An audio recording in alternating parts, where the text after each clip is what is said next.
Our New Testament devotional thought today comes from the book of Matthew, and I call this ungrateful greed.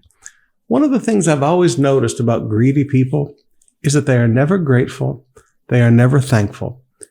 The Bible says that greed is like a black hole. You can never give greed enough. It never says enough. Greedy people, no matter what you give them, they want more. Greed is never grateful. Now, I want you to go with me to Matthew chapter 21, verse 33 to 41 in our reading today. Jesus said, "Now listen to another story. A certain landowner planted a vineyard, built a wall around it, dug a pit for pressing out grape juice, and built a lookout tower. Then he leased the vineyard to tenant farmers and moved to another country. At the time of the grape harvest, he sent his servants to collect his share of the crop. But the farmers grabbed his servants, beat one, killed one, and stoned another. So the landowner sent a larger group of his servants to collect for him, but the results were the same. Finally, the owner sent his son, thinking, 'Surely they will respect my son.' But when the tenant farmers saw his son coming, they said to one another, 'Here comes the heir to this estate. Come on, let's kill him and get the estate for ourselves.' So they grabbed him, dragged him out of the vineyard, and murdered him. When the owner of the vineyard returns, Jesus asked, 'What do you think he will do to those farmers?' The religious leaders replied, 'He will put the wicked men to a horrible death, lease the vineyard to others, who will give them his share of the crop after each harvest.'" Now, I want you to notice with me what the owner of the vineyard did. He built a fully integrated business. He owned the land. That's one investment. Then he planted a vineyard. That's another investment. Then he built a protective wall around the entire thing. That's another investment.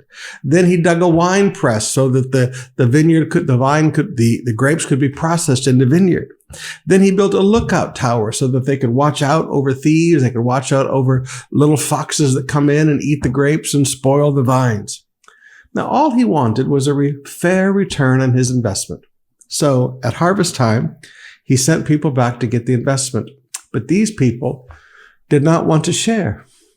You see, greedy people never want to share. Greedy people want everything for themselves.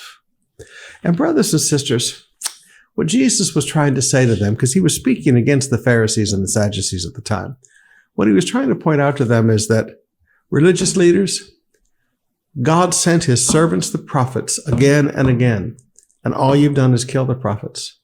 Now God sends his son, and you look at the son as the heir, and you want to destroy them because you want to control this movement called Judaism, when really it's supposed to be all about God. Now, brothers and sisters, I want you to take another principle from it, because what I often see in businesses is a man will come in and save money for years and sacrifice and build a business, and then he hires employees. And those employees begin to think like, we built this, this is ours, and that they have somehow a right to it. No, the person who saved and scratched and sacrificed and did all of that gave you an opportunity to earn an income. But too often they think they're the owners. And when they have an opportunity to destroy anyone who wants something, their greed, they're totally ungrateful for the opportunity given to them. Their greed causes them to be very destructive, and especially destructive about an heir.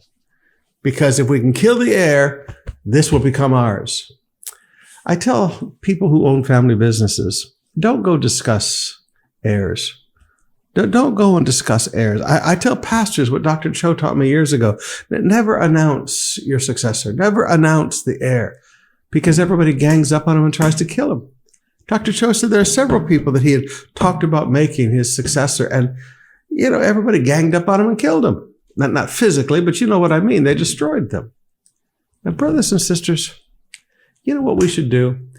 If someone has given us an opportunity in life to work and to earn, we should be grateful. We should be thankful. Because if you're not grateful, if you're not thankful, greed gets a hold of your heart and you think it belongs to you.